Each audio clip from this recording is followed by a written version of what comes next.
ദേശീയപാതയിൽ പോട്ട മേൽപ്പാലത്തിൽ നിയന്ത്രണം വിട്ട കാർ തലകീഴായി മറിഞ്ഞു. കാറിലുണ്ടായിരുന്ന 2 യുവാക്കൾക്ക് സാരമായി പരിക്ക്. കോഴിക്കോട് സ്വദേശി ഫഹീം 27 വയസ്സ്, മലപ്പുറം സ്വദേശി മജീദ് അബൂബക്കർ എന്നിവർ പോട്ട ധന്യ ആശുപത്രിയിൽ ചികിത്സ തേടി. വ്യാഴാഴ്ച രാവിലെ 11:30യോടെയായിരുന്നു അപകടം. കൊല്ലത്തുള്ള സുഹൃത്തിന്റെ അടുത്തേക്ക് പോവുകയായിരുന്നു.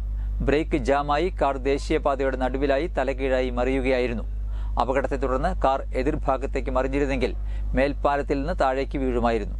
അപകടത്തെ തുടർന്ന് തൃശൂർ-എറണാകുളം പാതയിൽ ഭാഗികമായി വാഹനഗതാഗതം തടസ്സപ്പെട്ടു.